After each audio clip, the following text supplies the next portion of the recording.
Imagine a world where entire cities once thrived, where streets were alive with laughter, music, and trade, and then, without warning, everything vanished.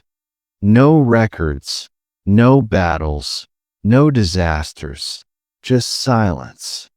From the deserts of Petra to the jungles of the Maya, from the mighty Indus Valley to the forgotten city of Cahokia, history is filled with civilizations that disappeared without a trace. Who were these people? What secrets did they leave behind? And why did they fade into nothingness? Tonight, we journey into their lost worlds, echoes of greatness that time tried to erase, but which still whisper to us through ruins and legends. This is Lost Worlds Before Us. Close your eyes for a moment and picture this. The sound of footsteps echoing in narrow stone streets. The flicker of firelight spilling out from clay lamps. Merchants calling out their wares, spices, cloth, precious metals, while children chase one another through markets filled with laughter. Musicians play soft rhythms on drums and flutes. Grand halls rise in the distance, filled with kings, queens, and priests who guide their people with wisdom and ritual. Life flows through these cities like rivers, rich, vibrant, unstoppable. And then silence. No warning. No dramatic battle written in chronicles. No natural disaster carved in memory. One by one, homes are left empty, markets fall quiet, streets collect dust, and temples are swallowed by time. A civilization that once thrived with thousands, sometimes millions, of souls simply disappears, leaving behind only shadows and stone and fragments buried in earth. This is the haunting mystery of lost civilizations.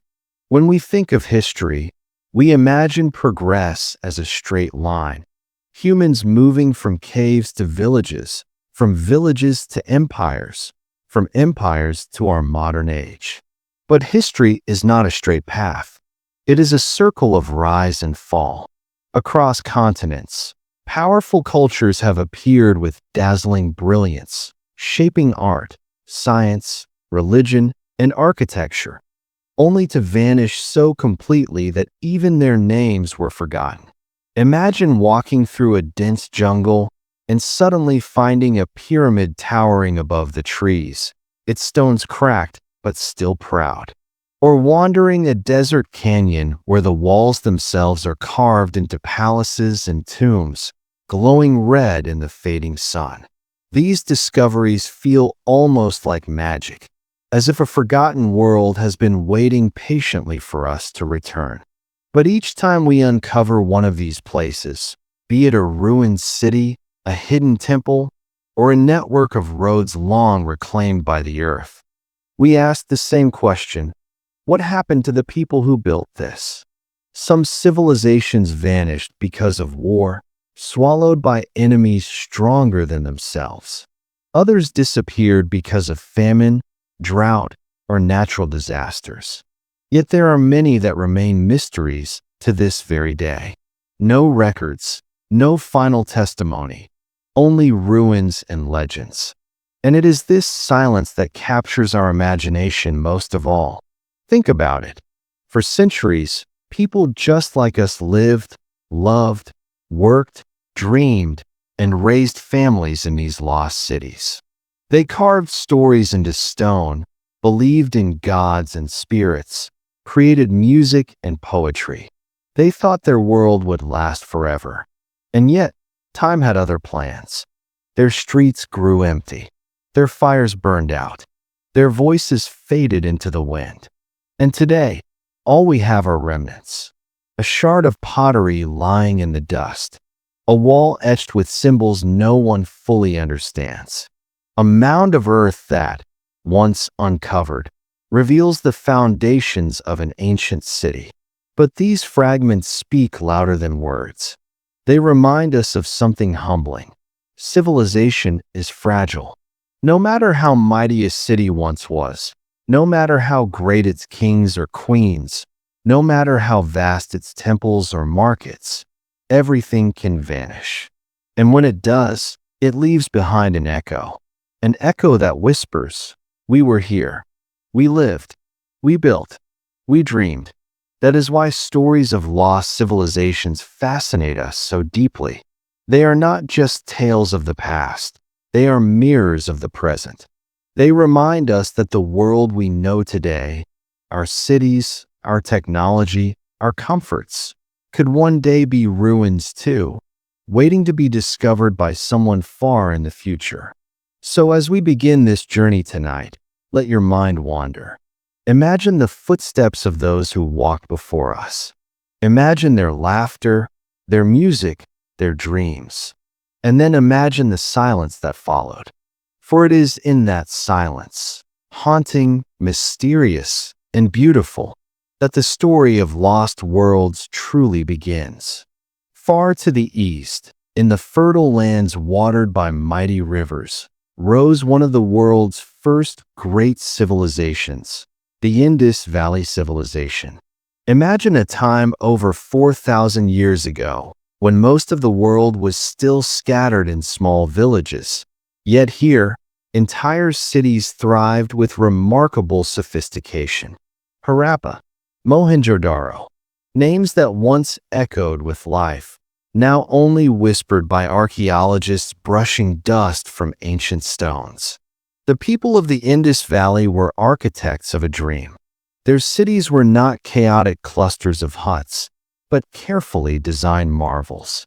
Streets ran in straight lines, perfectly measured, intersecting like the squares of a chessboard.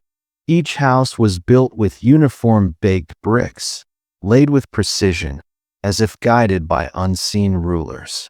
And beneath the city ran an engineering wonder, a drainage system so advanced that even today, experts marvel at its brilliance. Every household had access to clean water and proper sanitation, a luxury that even empires centuries later could not match. Imagine walking through Mohenjo-daro at its peak. The air would be alive with the sounds of trade.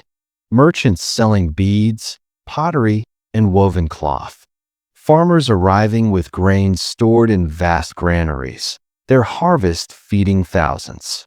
Artisans carving seals with mysterious symbols, tiny pieces of stone bearing an undeciphered script that still puzzles modern scholars. Somewhere, children might be laughing by the Great Bath, a vast pool believed to be used for ritual cleansing, its water reflecting the rising sun. This was not a scattered tribe. It was a civilization that stretched across more than 1,000,000 square kilometers, connecting people with rivers, trade, and culture. They traded as far as Mesopotamia, exchanging goods and ideas with distant lands. In a world just awakening to organized societies, the Indus Valley was already a giant. And then, one day, the giant fell silent. Around 1900 BCE, the great cities began to empty. Slowly at first, then completely. Streets that once bustled with life became overgrown with silence. No records tell us why.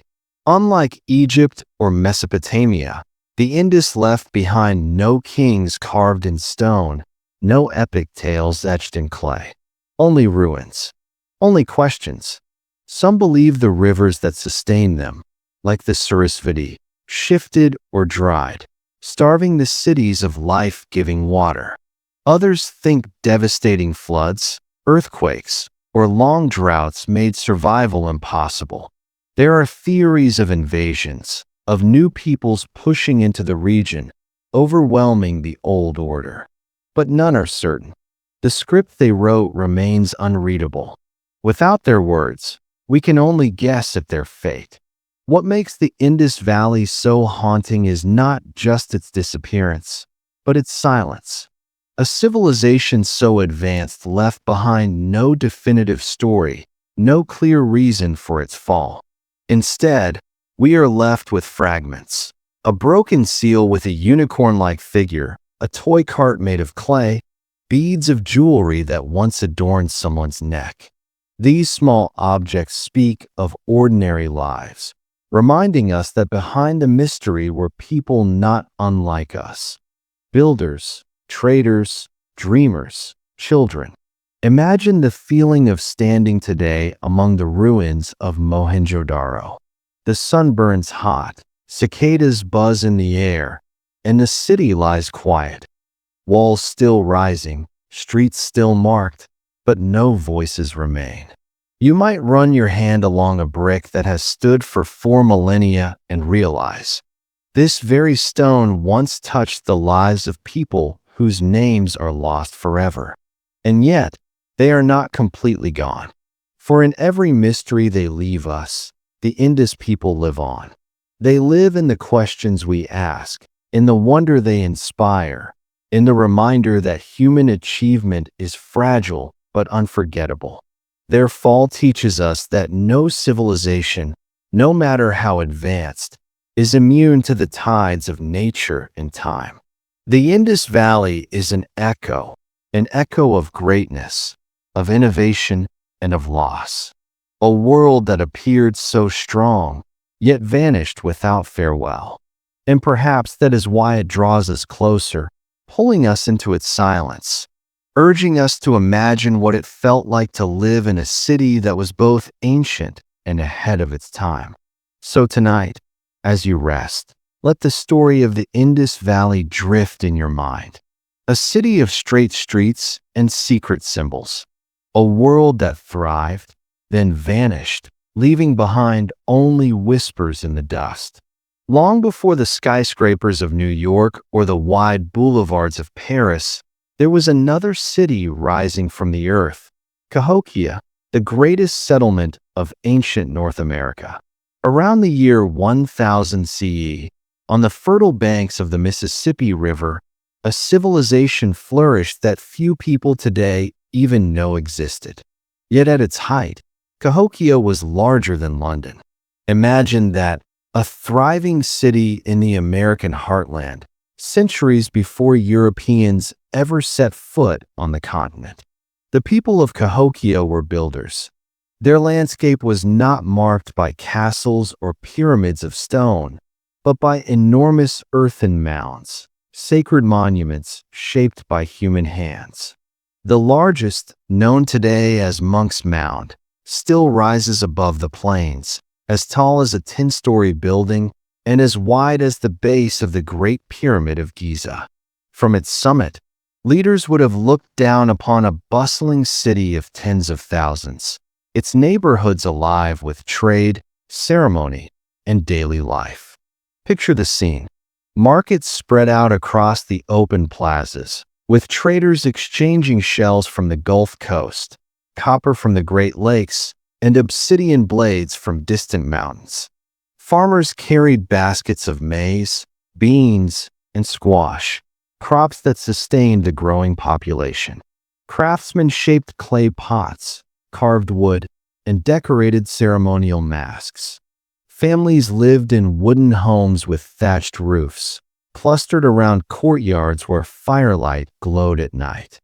At the center of it all, ritual and belief guided their world. The mounds were not just monuments.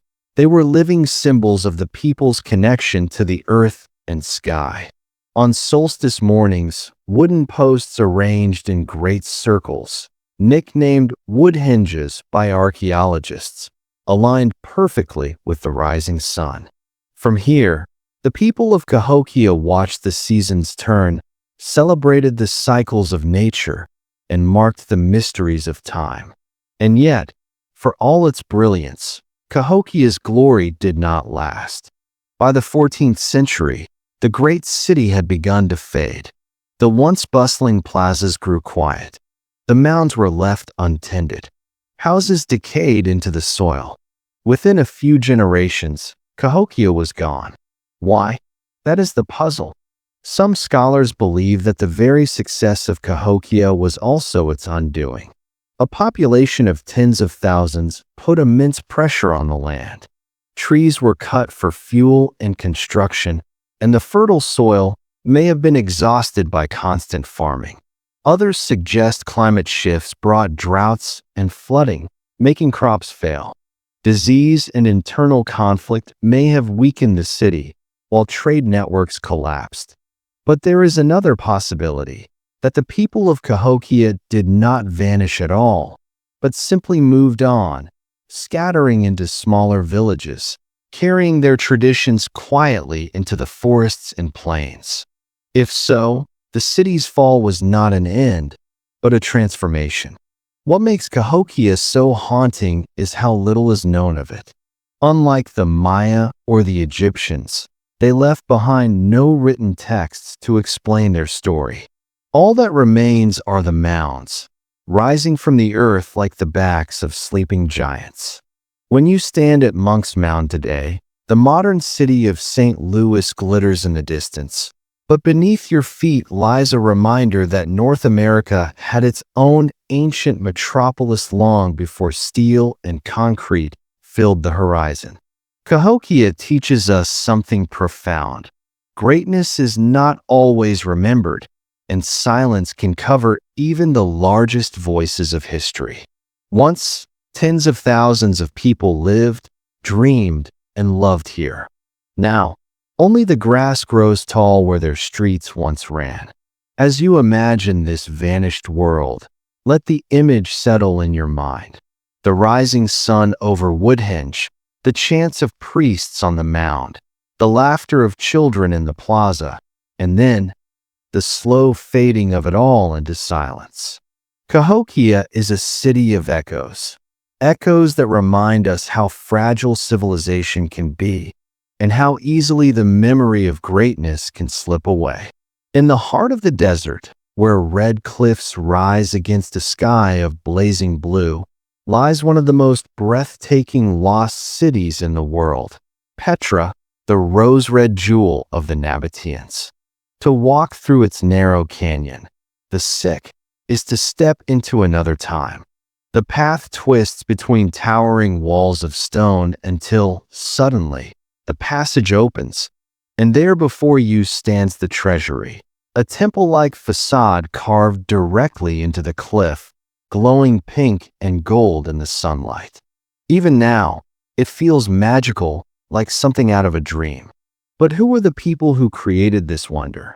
The Nabataeans were a mysterious people of traders and builders who rose from the desert more than 2,000 years ago. They were not conquerors with vast armies, nor emperors demanding tribute. Instead, their power came from something far more subtle. They controlled the trade routes that carried spices, incense, silk, and precious goods across Arabia. Every caravan that crossed the desert passed through their lands. And Petra was their masterpiece, a city hidden among cliffs, safe from enemies, yet dazzling to visitors. Imagine arriving at Petra in its prime. The streets would have been alive with camels laden with goods, merchants negotiating prices, and travelers from distant lands, Egypt, Rome, India, resting beneath the shade of colonnaded buildings. Water, precious in the desert, flowed through channels and cisterns designed with incredible engineering skill. The Nabataeans knew how to tame the desert, capturing every drop of rain, storing it in reservoirs, and channeling it to sustain gardens, fountains, and life itself. Their city was not just practical, it was spiritual. Tombs carved high into cliffs, temples dedicated to their gods, and elaborate rituals tied their world together. From the treasury to the monastery, each monument was a statement of both faith and power. Petra was a place where the desert itself seemed to have been transformed into art. And yet, like so many civilizations, the Nabataeans' brilliance did not last. By the 4th century, Petra was already fading. Trade routes shifted as sea travel became easier and safer than desert caravans. Without control of trade, The wealth that had built Petra began to dry up.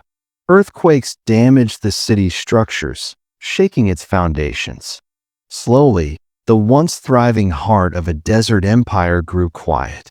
Families left, markets emptied, and the great monuments were left standing in silence. By the time European explorers stumbled upon Petra in the 19th century, the city had been abandoned for centuries, known only to local Bedouins who kept it secret. To outsiders, it was as if Petra had risen from nowhere, a forgotten world waiting to be rediscovered. Today, when you walk through Petra, you feel that silence still. The facades are there, grand, proud, carved into cliffs that refuse to crumble, but the voices are gone. You can almost hear the echoes of merchants bargaining, children laughing, and priests chanting. Yet all that remains are the wind, the sand, and the soft glow of stone in the desert sun. The Nabataeans remind us that civilizations need more than wealth to survive. They need adaptability, resilience, and perhaps a little luck. When trade routes shifted, their power vanished. When the earth shook, their monuments cracked. And yet, the artistry they left behind ensures they are never truly gone. Petra still stands, immortal in stone, whispering to every traveler who enters its gates, "We were here. We built this. Remember us." So, as you picture Petra under the stars, the cliffs glowing faintly in the moonlight, imagine the world of the Nabataeans, the desert caravans, the water channels, the grand facades carved by hand. Then let the silence of the desert carry you further into dreams, where forgotten kingdoms rise again in the imagination. As our journey through forgotten worlds comes to its close, let us pause and listen to the quiet echoes of history.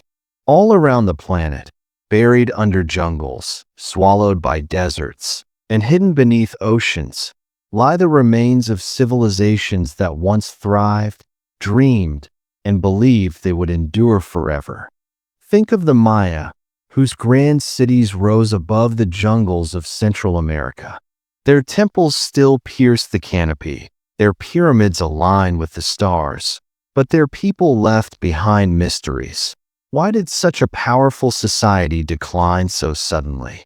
Some say famine, others war, and still others, the slow collapse of their fragile ecosystems. The stone steps remain, but the voices that once climbed them are gone. Think, too, of the Olmecs, the mother culture of Mesoamerica, whose colossal stone heads stare silently into the horizon. Each carved face seems to ask, "Do you still remember us?"